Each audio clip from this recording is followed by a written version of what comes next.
there's not gonna be any legends. There's not gonna be any,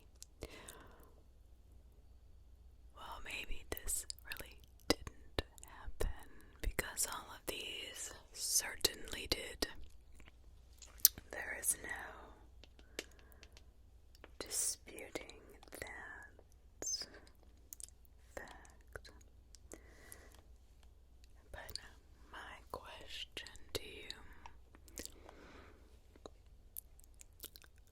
as you sit here and you listen to my voice tonight, do you ever wonder if you will be one of the many that have reached an unlucky, gruesome end? Maybe you jumped in the alleyway, or murdered in your home, or murdered at the mall, or murdered while you get a call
just not being that cautious of making sure nobody follows you home because you don't think it will happen to you.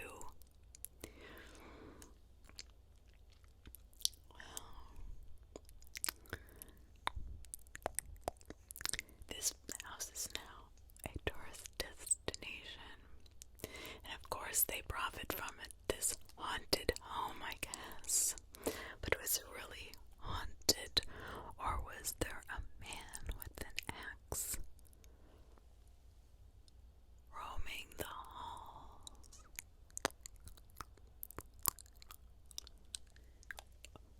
Who was not of this world, and that's who killed this poor family.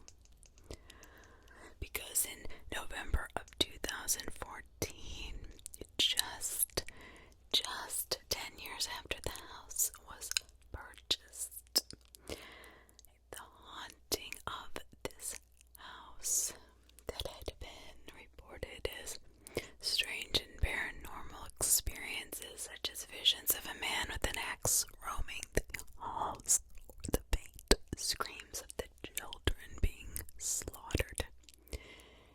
Robert Stephen Larson Jr., 37, of Rhinelander, Wisconsin, was on a regular recreational paranormal visit with friends when Drew horror struck for the second time. His companions found him stabbed in the chest, an apparent quote-unquote self-inflicted wound.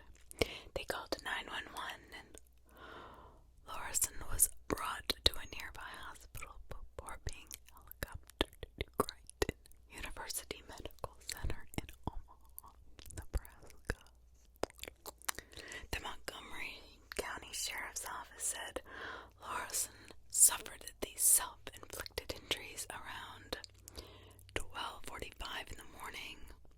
Now, the funny thing about this is that it is about the same time the 1912 axe murders in the house began to happen. But how did somebody ever get away with such a crime? I mean, in a little tiny town in Iowa, you would think somebody would have noticed. But the funny thing about Iowa is I didn't know was how desolate the towns really were and how covered by the cornfields. The thousands of miles of cornfields.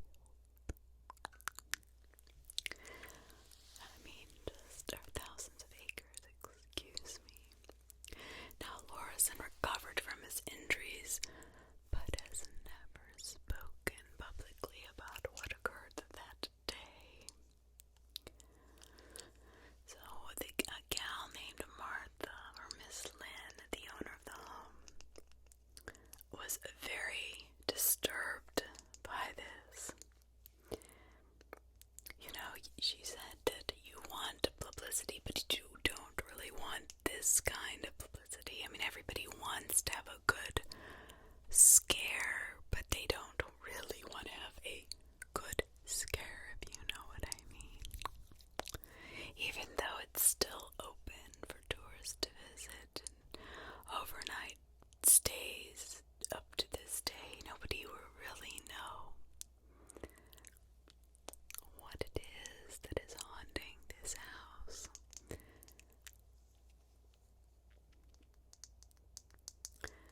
I mean,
dolls like this, or dogs, or puppies, or whatever, animals that were obviously stuffed, but, and you would just pull one of those cords, or press a button, just like tickle me, Elmo, tickle me, tickle me, tickle me, tickle me, tickle me, Elmo, but this one was different. You would press a button on her necklace, and it would sing in English, and it did that for 2 years. In English, would sing. That's it. The mother, Emily, had said about this. Now in 2015, for some reason, that same doll started alternating between Spanish and English. Now there wasn't a button that changed these, it was just random. And I've seen these dolls, they don't have, they're either in Spanish or English. I mean, I could see that maybe it had a glitch or something. That would be one thing if the story stopped there. But it didn't. No, the family owned the doll for more than 6, 1, 2, 3, 4, 5, 6 years. Right. Never changed the batteries. That is unheard of. That is unheard of. The mother says, this is from the mother's mouth. It would randomly begin to speak and sing even when the switch was turned off. Now here's where it gets even stranger, creepier. The family freaked out in 2019 because it became all the time. Now, I mean, almost as if it was alive. I mean, literally, the kids didn't want it, the family didn't want it. They throw it out. It goes out into the garbage. The garbage comes, you know how you throw things out and it comes and it picks it up and goodbye, you never see it again. Well, that didn't happen. It was found inside their house. Inside their house. On a bench in their living room. Obviously, the kids were not going to go digging through the trash to get this creepy, weird doll. I mean, kids love a good scare, I'm sure, but they're not going to, I mean, I'm sorry, I don't care how much you don't believe in ghosts. This is far beyond any paranormal stuff I have ever heard of. So, now this is all according to the news, what the mother said, right? Now, at some point, this pissed Elsa off to the point she refused to even sing the English rendition of Let It Go altogether. She would only speak in Spanish when pressed. Never changing the batteries. Never. The family double bagged this creepy, freaky, I think possessed doll and placed it in the bottom of their garbage, which they made sure they watched it leave, okay? They put it in the garbage, walked it out, and made sure, I mean, I've done this with my garbage to make sure that the garbage men get everything, because, I don't know about where you live, but around here, it's like, depends on who's working, if they take all your garbage. Don't ask me why. I have no idea. But, so, they actually watched this dog get in this truck that would smash it, crush it, destroy it, right? End of story. That's what you're thinking, right? No. No. So the family, shortly after, like a couple months, they went on a short trip, okay? Well, guess who came back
struck in Minnesota. But I wonder if it's just waiting, buying its time, or maybe has been transferred to somewhere else. I don't know. So, I don't know. I really don't. So, this came from Pennsylvania. And this Fox News reported the breed suits. Sorry if I mispronounced that. They decided to insulate their home in Auburn, Pennsylvania in 2015.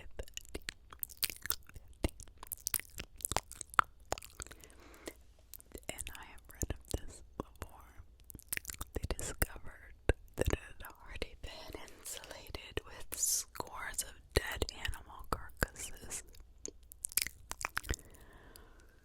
And spices. They were wrapped in newspapers from the 30s and 40s and other items. After removing, now this is from Fox, right? Fox News. After removing the items, they sent hundreds of artifacts and carcasses to an expert in Kutztown. Now the expert attributed the rotting animals in their walls to a powwow or Dutch magic, a ritual originating in the culture of the Pennsylvania Dutch to treat ailments and gain physical and spiritual protection. The Pennsylvania Dutch were a group of German-speaking settlers to Pennsylvania in the 1600s and 1700s and are often of Lutheran, Mennonite, or Amish faiths.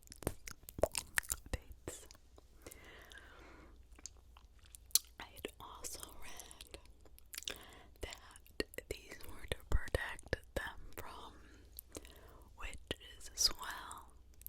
That they believed possibly that a witch was close by or against them. I found that in the Washington Post.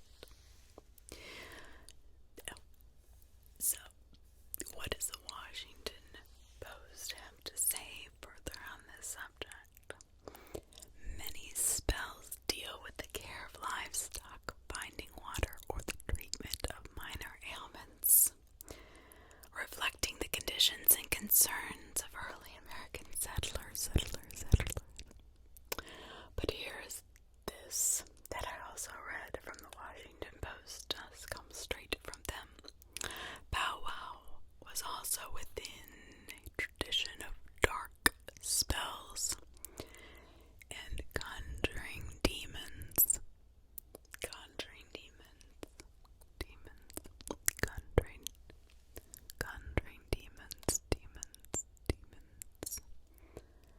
The notable ritual in their tradition is this hex.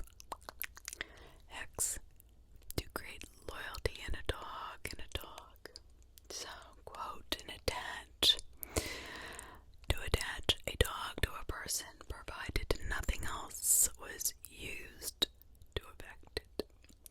Try to draw some of your blood and let this dog eat it along with his food, and he will stay with you.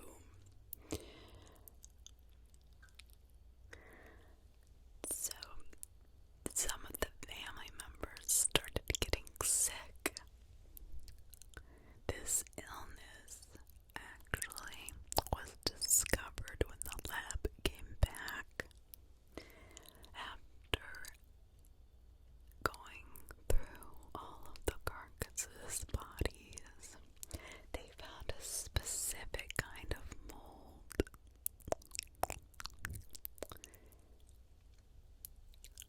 And that was making this family very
police and used excess force.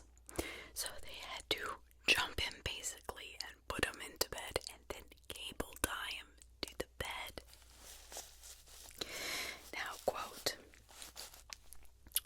BBC reported, quote, the family then set about attempting to cure Kennedy through restraint and prayer over the next 3 days, the court was told.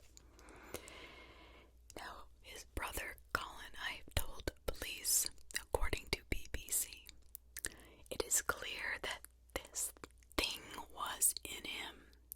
What we believed was a demon because it was not natural. It was clearly trying to kill him, he said. Now, they obviously had to restrain him. And it took the entire family to restrain him. He said there was no doubt in their mind that he would have done harm to the people in the entire family if they did not tie him to the bed. So, but what happened? What happened to this poor Kennedy, 26-year-old, that was crying and screaming in pain and thinking that there was a python in his throat? I mean, what really was going on here? So he is in his bed, tied down for 3 days without any medical attention. And this is coming from his brother. Because his brother called emergency services, explaining that obviously there's more than just his throat. I mean, he hasn't been fed, he hasn't drank anything. People are afraid to get near him. So his brother is the one who calls emergency services, not his parents. He started to become dehydrated, developed breathing issues, and died at 10:17 a.m. What? So they just tied him in his bed because they thought he was going to kill them, but never thought about calling like a mental institution or somebody to help them with him. And I find this a little bit odd that, okay, I understand that if one of my family members came after me in such an aggressive manner, I wouldn't want them to hurt me, but I would have definitely called 911 immediately, wouldn't you have?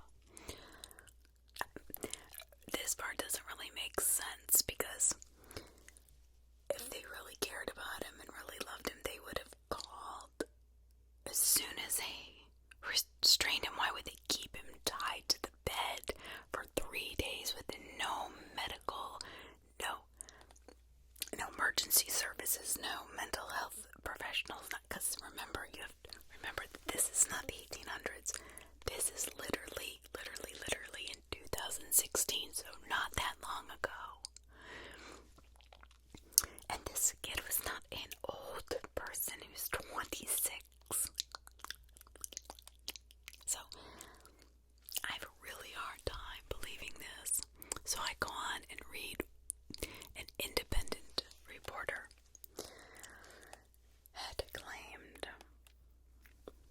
okay, that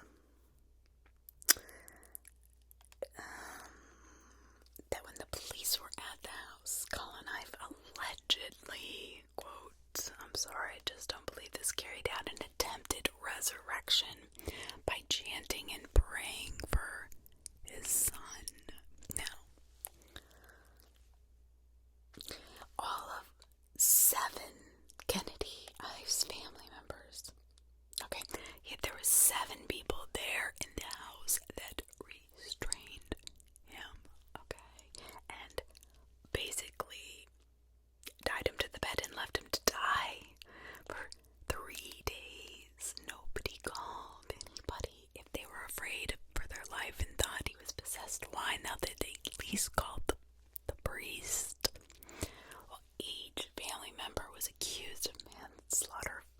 harassment and causing or allowing the death of a vulnerable adult. Now, during a post-mortem, remember I was telling you this didn't sound right to me. Like,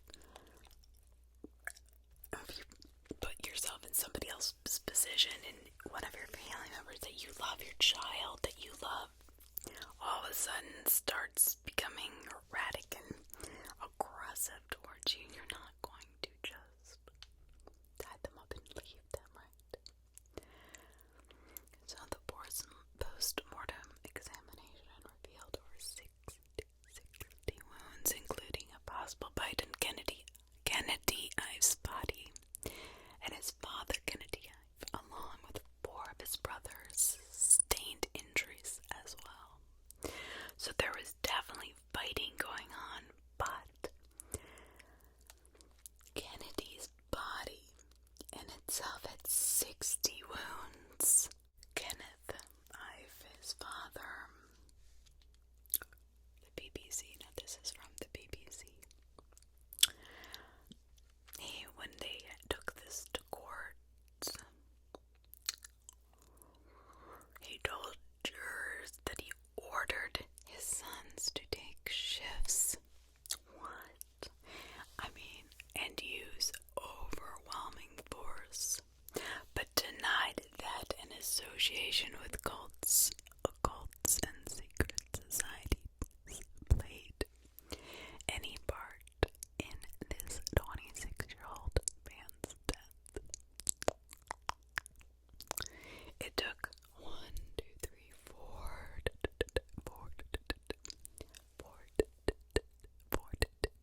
days. So the jury deliberated for 4 days. Right? And here's the strange thing. All 7 family members were cleared of charges March 14th, 2019. Cleared, completely cleared of all charges. March 14th, 2019.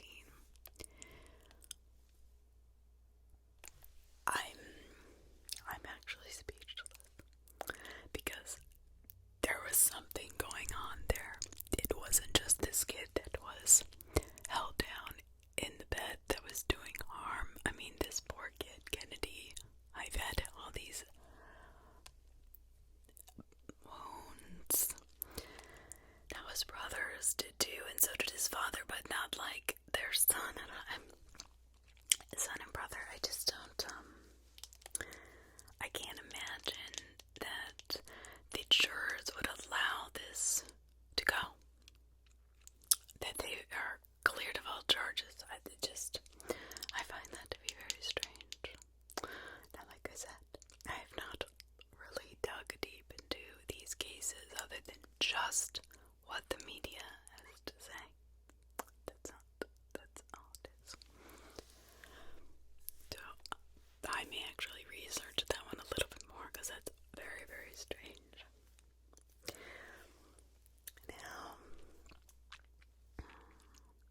this is interesting because it didn't happen too far away from me. So, and I'm sure many of you have heard of this one.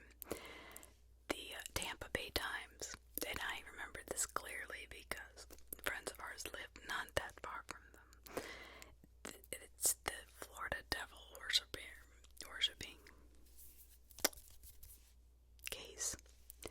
So friends noticed that Daniel Harkins, he's 35 years old, he's a school teacher near St. Petersburg, Florida, started acting really weird in June of 2012. He had this really strange hobby that turned more into an interest, that turned more into a practice of demonic rituals. Then Danielle was arrested for abuse of 7 of her former students, as the Tampa Bay Times reported. Alright, so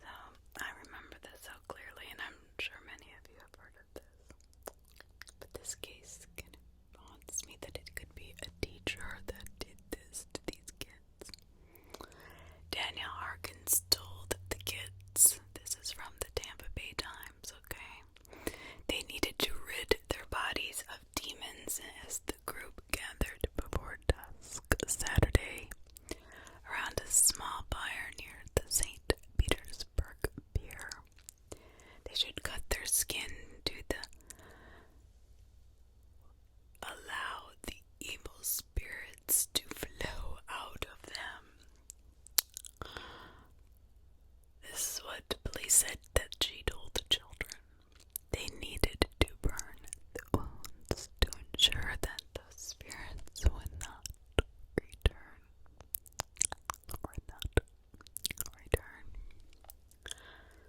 When Harkins held a lighter to one teen's hand, now these are teenagers, right? Wind blew the flame out, according to police. That prompted her to douse his hand in perfume before setting it on fire. The poor boy suffered second-degree burns.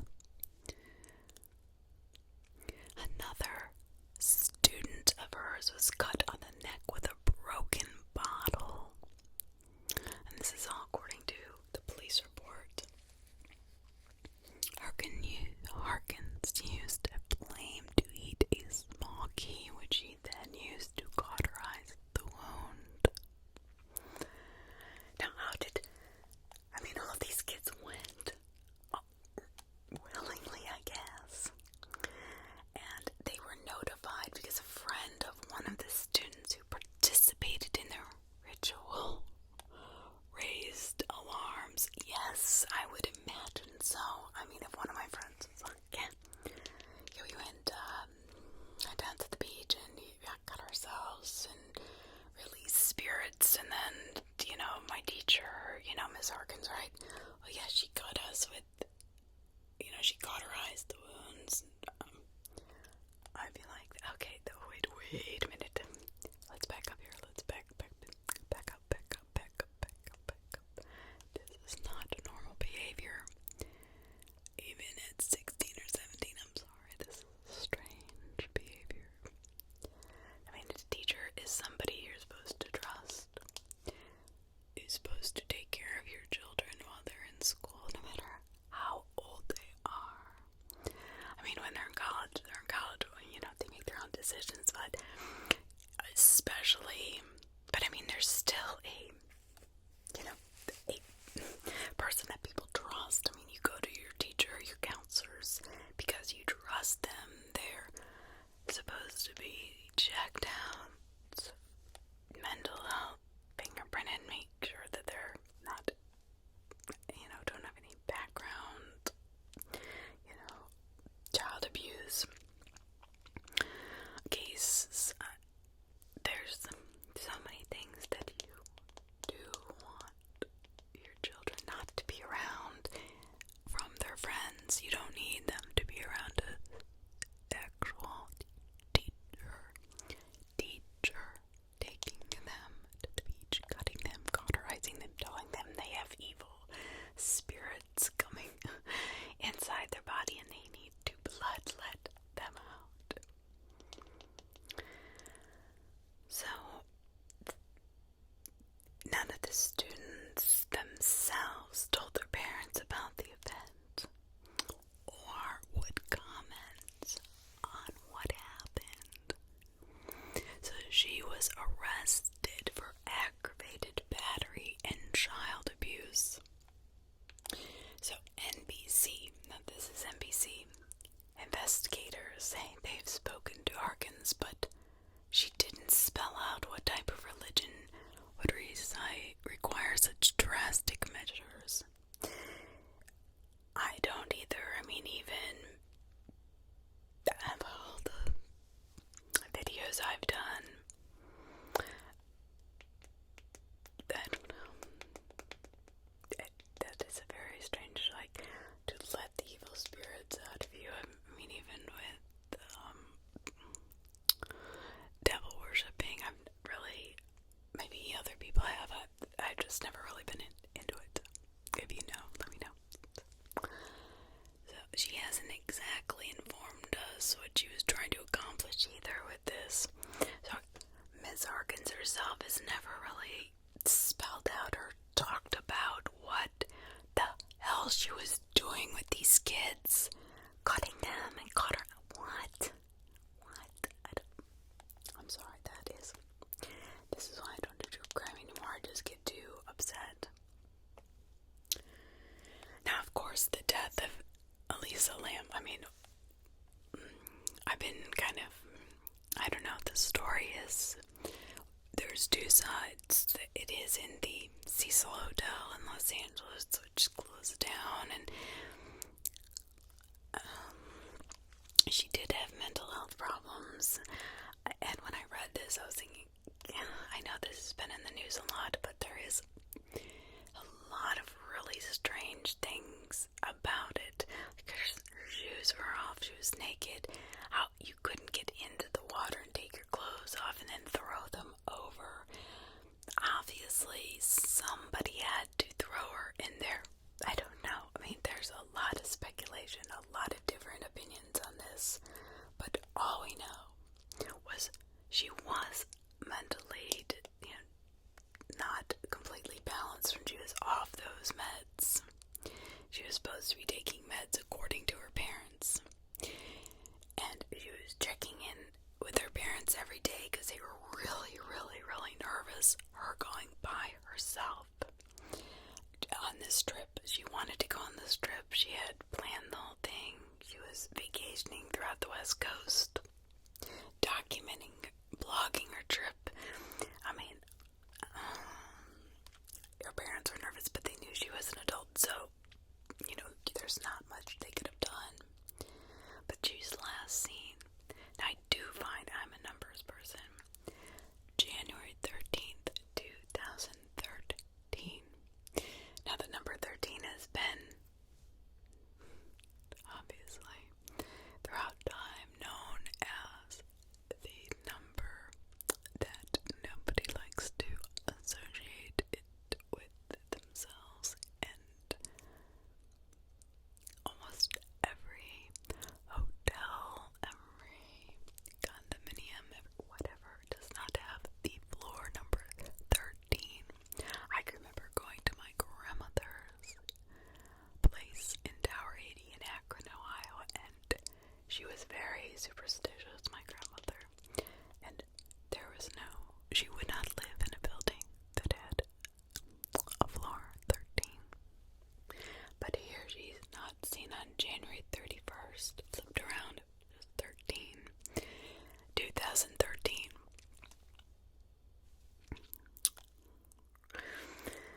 Because on that day, what we do know for sure is that those calls stopped and she vanished.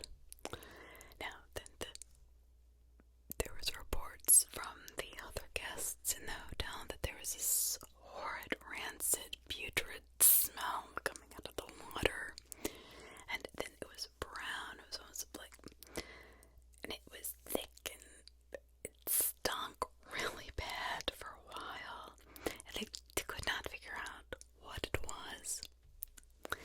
And till one of the maintenance men, they literally go out and they actually look for what's wrong with this water, because they're having so many complaints. Now, that's when they find her. Obviously they find her, but there's this video footage of her acting very strange and bizarre, crouching in the corner, opening and closing, letting the elevator's door open and close. She's acting so bizarre, and nobody really understands what this video means. I mean, there are so many ideas, ideologies, theories behind this, that from demonic possession to going into, it's called the elevator game, and she got stuck on a different, she gets stuck in a different world. It's glitch in the matrix. It was a psychotic episode she was having.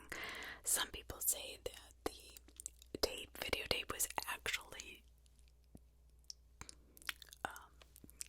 messed with, that the whole thing was not fully given to the public, that somebody, before they had given it to the police, had actually cut out parts and kind of pieces parts, you know what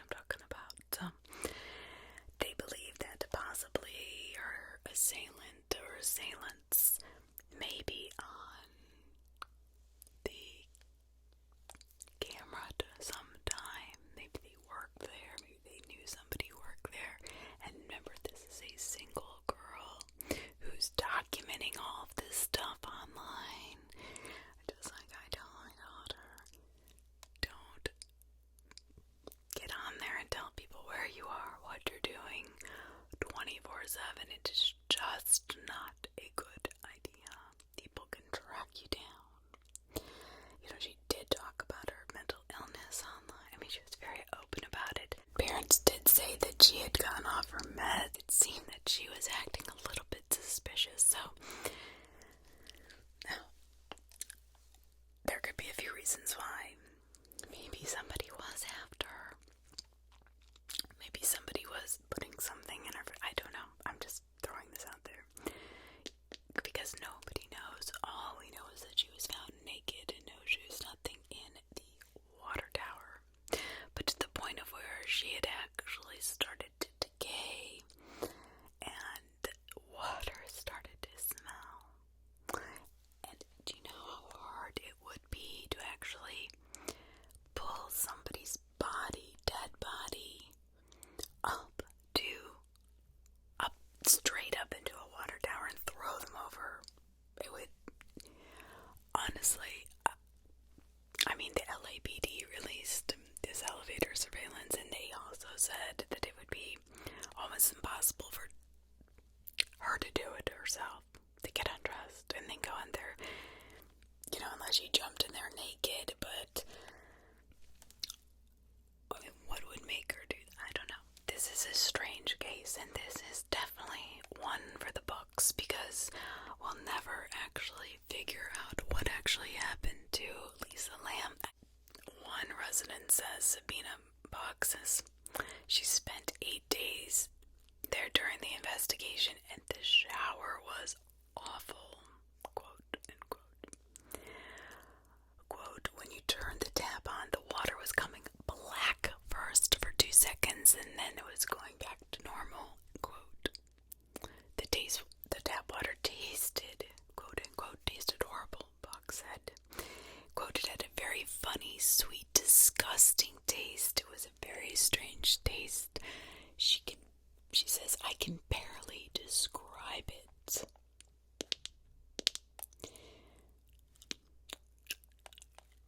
But for a week, they never complained. She said, quote, we never thought anything of it. She said, we thought it was just the way it was here, end quote. February 19th, on the morning of February 19th, an hotel employee eventually just climbed up the roof and used a ladder to investigate the hotel's water storage tanks, because everybody was flipping out about this awful water, and that's where they found the naked body of Lamb. Now, her personal items were found nearby an autopsy. Her death was labeled accidental. NBC Los Angeles reported at the time about the strange circumstances in the hotel's past. As we all know, I'm sure we've all heard of the Hotel Cecil before. So the tank has a metal latch that can be opened, but authorities said access to the roof is secured with an alarm and a lock. An alarm and a lock. This single-room occupancy hotel has an unusual history. Night Stalker Richard Ramirez, who was found guilty of 14 slayings in 1980s, he lived on the 14th floor. 14th, for several months in 1985, 85. And international serial killer Jack Unterweger is suspected of murdering 3 prostitutes during the time he lived there in 1991. He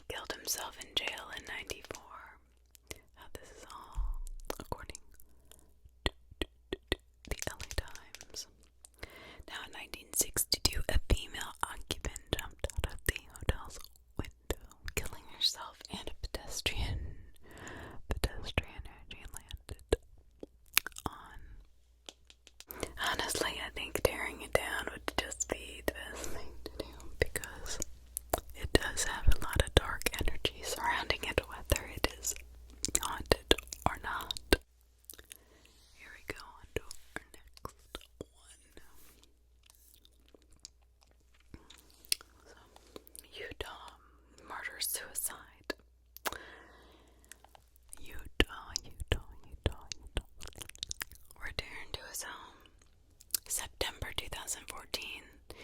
Now, he found his parents and 3 siblings dead. In a notebook, a to-do list had been scribbled on the pages. The list looked as if the parents were ready to go on vacation. So, feed the pets, find someone to watch after the house. That was all written according to the Salt Lake Tribune. It appeared to be murder-suicide, but there was no suicide note. No prior indication that this happy family was going to do this. No explanation. Police could not figure out why 2 parents would kill themselves and 3 of their 4 children. Alright, that to me would be very suspicious. Why in the world would you kill 3 and not the 4th? Just a question. So, for a year, no one knew exactly what happened to the family or what would drive these 2 parents to do something so horrific. So, more horrifying details were released by the police. According to accounts from family members and an investigation by the police, the parents were driven by a belief that the apocalypse was coming and an obsession with a convicted killer. And that came from the Washington Post. Also from the Washington Post, it was reported family and friends told police that the parents were worried about the quote unquote evil in the world and wanted to escape a pending apocalypse. But most assumed they just wanted to move somewhere else off the grid, get away from where the apocalypse apparently was coming. I don't know. Nobody ever thought that they were actually going to murder their entire family and kill themselves. So letters were found written by Christy Stack wrote to one of the state's most infamous convicted killers, Dan Lafferty. Now, he was convicted in 1984 for fatal stabbing of his sister-in-law and her 1-year-old daughter. According to trial testimony, he killed the victims at the order of his brother, Ron Lafferty, who claimed to have had revelation from God. The story became a book called Under the Banner of Heaven. Police and Christy Stack became friends with Dan Lafferty, and she and her husband even visited him in prison. This mother, she actually became friends with this serial killer, Dan Lafferty, and who had believed that his brother enough to kill his sister-in-law. A revelation from God that he had to do this from his brother. He was pretty influential, I'm sure, in her quest to find somebody who agreed with her. Sometimes I think people that are looking for those to agree with them will go to very strange lengths to get that confirmation that what they're doing is correct.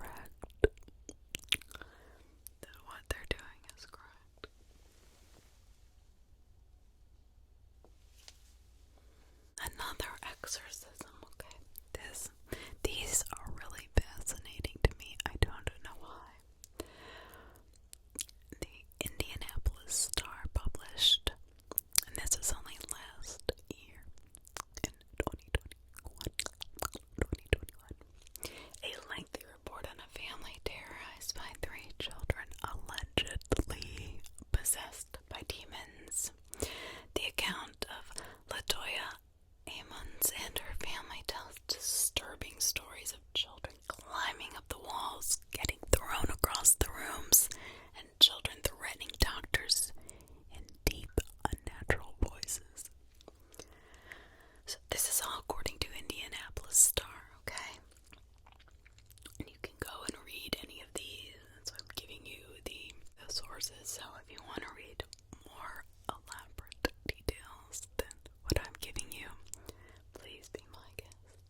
sections of this report includes a segment about a 9-year-old possessed